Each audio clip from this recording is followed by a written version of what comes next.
Hi, my name is Aidan Forster, and this is my character, Electraheart. Today I'm going to be talking about key bindings as requested by Sophie Hetter. As you may well know, the rogue class has many keybinds, but I personally don't like many keybinds. I hate having to remember everything, accidental misclicks. I'm just not used to that type of thing. So, thankfully, with macros you can do something called modifying, which would be, for example, if I wanted to modify my attack on my keybound 1, I'd have 2 attacks on 1 if I did 1 without any modifiers, and if I pressed shift 1 it would do a different ability just by putting it into a macro. But anyway, let's get onto my layout. First of all, my main macro and keybind, obviously on keybind 1, is my spammable ability Hemorrhage. But this keybound, the keybound on 1 is multi-purpose macro. For example, without any configuration, it's just Hemorrhage. If I press shift, however, it becomes a sieve. With sieve, I can instantly apply a poison, so without having to faff around trying to find my sieve keybind, just press shift. My button on keybind 2 is my buffs keybind. It is really important as a rogue to keep recuperating slice and dice up, as I mentioned in my talents video. With the keybind being on 2, it makes it easy to press, and again I've modified it so without any reconfiguration, it's just recuperate. Recuperate you always want to get up first, that's why I've done it without any configuration.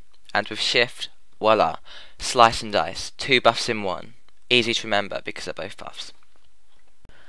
On my keybind 3 is Eviscerate. It kind of goes along for my first 4 bars in the order of what you'd want to use things as. You'd want to spam Hemorrhage to get the combat points. You'd want to put your buffs on first, and then once you've got all of them sorted, then you can use Eviscerate. Number 4 is my stun button. Without any configuration, it's normal kidney shot. If I press shift, it becomes a focus, shadow step, redirect, kidney shot button. In a nutshell, whoever I'm focusing, I shadow step over to them, use redirect to get all the combo points I had on my previous target, and kidney shot them. Now my keybinds for 5 and 6, they're both slows that apply crippling poison. However, 5 is a ranged single target slow, and 6 being an AoE slow. Both are really good abilities in their own way. Deadly Throw, obviously, it's at range and it reduces movement speed by 50%. It's always a good thing to use against mages or against retreating flag carriers, for example. Fan of Knives is also a great ability, as for example, if you needed to run away, you can easily apply crippling poison to all the targets near you. Also, if you wanted to stop someone capping a flag, for example, spam Fan of Knives. Redirect is normal at 7. Buttons 8 through to 0, they're all next to each other for a specific reason. 8 being Smoke Bomb, 0 being Vanish, and in between Preparation. Smoke Bomb is possibly the most important CC for rogues, if you could argue it's arguably a CC. And Vanish, it's very good for surviving and for putting up Master of Subtlety up again for your extra damage. Preparation is between them because they're the 2 abilities that you really want to use Preparation for. I mean, yeah, it resets Dismantle and Kick, but really Smoke Bomb and Vanish are the 2 ones that you want to refresh sooner. I wouldn't tend to use Preparation, however, until I've used both cooldowns, even if it means I've wasted Smoke Bomb, for example, but I can still use Vanish, get that more damage up, just to get that bit more damage, so that when you refresh it, it means you haven't wasted Vanish because you've used a cooldown, you've got a bit more damage. It might have put more pressure on, you never know, it could even kill someone. It could get a silence up player, a cheap shot, etc. You really don't want to waste it. Don't use Preparation until you use both Smoke Bomb and Vanish. Minus and equal to are my 2 movement buttons. Minus being Sprint and equals being Shadow Step. They're out of the way of my attack buttons because I don't want to waste them. They're really good for gap closing, obviously. Also, I have a second sprint, that being my belt enhancement from tinkering from engineering, which is a second sprint. They don't stack, so I don't keep next to each other. I can see, because they're above and below each other, I can see when one's on cooldown, one's not, etc, etc. Arguably also a movement button. I've just put the hashtag, which is right next to Shadow Step, as my parachute. You never know when you're going to get thunder shocked off the edge by a shaman or knocked off the edge by a druid, and you sometimes don't realise these things, or even mind controlled. Sometimes there's nothing you can do about it, and that just saves you. Yeah, you've got slow safe fall, but this guarantees you don't take any damage really. Moving on to my function keybinds. F1, it's always been my interrupt button on every character I've had. That's because it's easy. If I'm spamming hemorrhage, I just need to move a button up and I get a kick. With the shift modifier, it's shadow step kick. Yeah, my first 4 function keybinds, they're all crowd controls. Obviously F2, we've got blind and focus blind from shift. We've got gouge and focus gouge and dismantle. I keep all my CCs together because when they're next to each other I can see exactly when they're off cooldown, and say if dismantle's on cooldown I need to use gouge, I wouldn't have to hunt around for dismantle first to see when gouge is. It's just easier than having to hunt for them. Function buttons 5 and 6 are my CC damage buffers. I try to put both at the same time, as tricks will give a huge damage increase to my partner, and obviously I'll explain this macro. This macro pops my Cataclysmic Gladiator's Badge of Conquest trinket for the extra agility, which is quite a nice burst, and my Shadow Dancer at the same time. All my other function buttons, apart from the last 2, are all survivability and kind of extra healing utility items.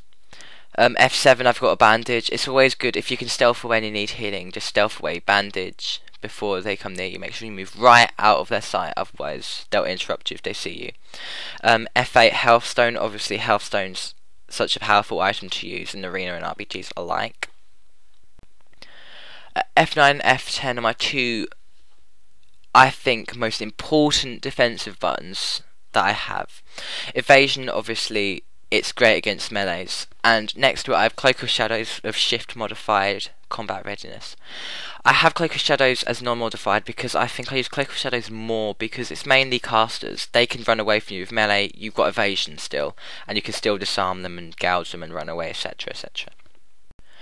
F12 is my removing pairing effects and effects that cause loss of control of your character button. It's been the same on all my characters. I've always had that trinket there, so I just know where it is. You don't have to have it there if it works somewhere better for you, fair enough, but that's just my own personal preference. Moving on to my shift keybinds. At 1 I have Garrote with premeditation macroed, so I could just spam 1 instead of having to click 5 and take even that little millisecond of pressing 1 again. And the same thing for cheap shot at number 2. Garrote, I always Garrote casters and try to get a kidney shot on them as soon as possible, especially against mages, because they can, if they see stuns, sometimes they think, oh, I must blink, and they blink and they've still got this silence on them. The glyph of Garrote, which I explained in my previous video, also helps. It stops the mages from casting for 1.5 seconds longer, and trust me, anything that'll stop a mage casting for a bit more is good. 3, I have Shadow Step. I always have Shadow Step before ambush, because if you Shadow Step, your next ambush is increased by quite a lot actually. And if the target's already been stunned by, say, a mage, you wouldn't want to waste cheap shot because diminishing returns is pointless. You might as well get a nice ambush in there. Premeditation there, just in case I want to get my recuperate. And again, this buffs macros there, so I free up an extra space by putting Slice and Dice and Recuperate all in one. 7 as Deadly Throw. In all honesty, I rarely use this. I think the only reason I have Deadly Throw in stealth here is so I can get a slow on the Demolisher in Arl's Conquest or Strand of the Ancients. You really don't need it there. You could just come out of stealth and use it straight away. But if you can't show Step to Demolisher because it's on cooldown, and you can't slow it, and you really need to slow it, and all of your speed boosts are on cooldown, Deadly Throw is your only option really. But again, I'm just too lazy to come out of stealth to use it, to be honest. 8. Distract. Distract is great. You can turn targets towards you in stealth, so you can sap them or just open on them generally, so they can't run away from you. My last few keybinds here, actually, they're no relevant order. I just put them on the bar, to be honest. They don't make any difference where they are. Sprint obviously is 9. Sprint is stealth. Good, good, good. Smoke bomb. I only use that there if I can get a nice ninja cap on the flag. Perhaps my allies attacking a warlock or something, and I just need to get.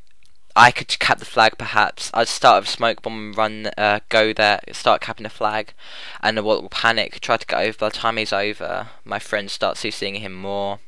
Good job, we've got the flag. My 2 sap buttons. That sap button's there just in case my other sap macro bugs, which it used to do quite a lot, but now it's not so much a problem. This sap macro on equals, it would automatically target the nearest target to you and sap them straight away, so you can just spam it. Say you're in arena, there's another rogue, if you're wandering around stealth, just spam that, and if just for a slight second you catch him stealthing and it saps him, good going. That's his opener lost. As you'll see for a brief moment, my Shadow Dance keybinds are pretty much the same as stealth, just because I'm used to them again. There's no personal preference. It's all personal preference, rather. As you can quickly see, everything's almost in the same place. I've just got a kidney shot in there, because that kidney shot is nice. Okay, that pretty much concludes my keybinds. Once again, thanks for watching. I really admire the support. Like and subscribe to the video, I'd really appreciate it. Leave comments below for future suggestions of videos. And see you next time. Bye.